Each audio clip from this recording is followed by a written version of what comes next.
আসসালামু আলাইকুম প্রিয় শিক্ষার্থীরা। তো এই ভিডিওর মাধ্যমে তোমাদের দেখাবো যে তোমরা যারা সর্বনিম্ন 5টি থেকে সর্বোচ্চ 10টি কলেজে ভর্তির জন্য আবেদন করছো, সেখান থেকে তুমি কোন কলেজে চান্স পেয়েছো সেটা তোমরা কিভাবে দেখবে।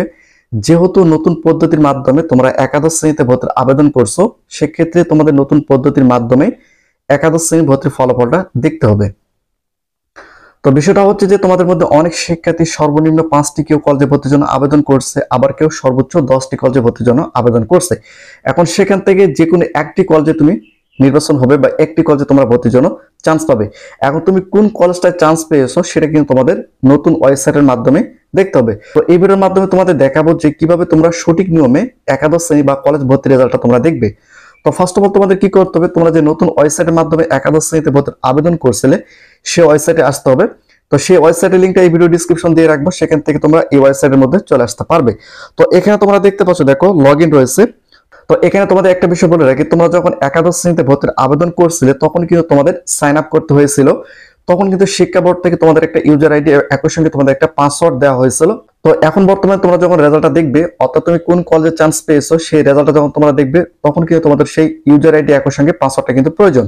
তো এখানে তোমরা দেখতে পাচ্ছ লগইন, এই লগইনের উপর ক্লিক করার পর তোমাদের সামনে কিন্তু এরকম একটি ইন্টারফেস শো করবে। এখানে তোমরা দেখতে পাচ্ছ, দেখো লগইন করুন, অর্থাৎ তোমাদের কিন্তু এখানে লগইন করতে হবে। এখানে তোমরা দেখতে পাচ্ছ, দেখো ইউজার আইডি একই সঙ্গে পাসওয়ার্ডটা কিন্তু তোমাদের এখানে দিতে হবে, যেটা তোমাদের শিক্ষা বোর্ড থেকে দিয়েছে, যে ইউজার আইডি একই সঙ্গে পাসওয়ার্ড, সেই দুটো কিন্তু এখানে তোমাদের দিতে হবে। দেওয়ার পর এখানে তোমরা দেখতে পাচ্ছ লগইন, এই লগইনের উপর তোমাদের ক্লিক করতে হবে। লগইনের উপর ক্লিক করার পর স্টুডেন্ট যে ড্যাশবোর্ড রয়েছে বা স্টুডেন্ট যে প্রোফাইল রয়েছে সেখানে কিন্তু চলে আসবে। তো এখানে তোমরা দেখতে পাচ্ছ, দেখো আমি আবেদনকারীর যে প্রোফাইল রয়েছে সেই প্রোফাইলে কিন্তু আমি চলে আসি। এখানে তোমাদের কি করতে হবে, তোমরা একটু যদি লক্ষ্য করো, এখানে তোমরা দেখতে পাচ্ছ, দেখো এখানে 3 ডট রয়েছে, এই 3 ডটের উপর তোমাদের একটা ক্লিক করতে হবে। ক্লিক করা মাত্রই কিন্তু তোমাদের সামনে এইরকম অপশনগুলো কিন্তু বের হয়ে চলে আসবে। তোমরা যদি এখানে যে অপশনগুলো দেখতে পাচ্ছ, এই অপশনগুলো বের হয়ে চলে আসবে কখন, যখন তোমরা এখানে যে 3 ডট দেখতে পাচ্ছ এই 3 ডটের উপর ক্লিক করবে, সঙ্গে সঙ্গে কিন্তু এই অপশনগুলো চলে আসবে। এখান থেকে তোমাদের কি করতে হবে, এখানে তোমরা দেখতে পাচ্ছ, দেখো নির্বাচন, এই নির্বাচনের উপর তোমাদের ক্লিক করতে হবে। তো নির্বাচনের উপর ক্লিক করার পর, তো এখানে তোমরা দেখতে পাচ্ছ, দেখো এখানে নির্বাচনের উপর ক্লিক করার পর সঙ্গে সঙ্গে তোমাদের সামনে কিন্তু এরকম একটা ইন্টারফেস শো করবে। এখানে যদি আমি একটু জুম করে দেখাই, এখানে তোমরা দেখতে পাচ্ছ, দেখো প্রথম পর্যায়ের রেজাল্ট এখানে দেখা যাচ্ছে, অর্থাৎ তুমি কোন কলেজে চান্স পেয়েছো সেই কলেজের নামটা কিন্তু এখানে দেখা যাচ্ছে, তোমরা এখানে দেখতে পাচ্ছ।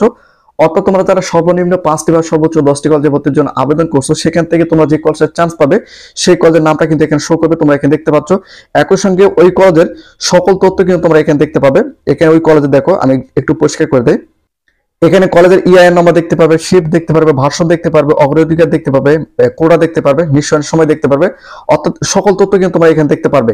এখানে যদি তোমাদের আরেকটু পরিষ্কার করে দেয়, এখানে তোমরা দেখতে পাচ্ছ, দেখো এখানে নির্বাচনের উপর ক্লিক করা মাত্রই তোমাদের সামনে এরকম অপশন চলে আসবে। এখানে যদি তোমরা কোনো কলেজে চান্স পাও সেক্ষেত্রে সেই কলেজের নামটা এখানে দেখাবে, আর যদি চান্স না পাও সেক্ষেত্রে কিন্তু এখানে কোনো নাম দেখাবে না।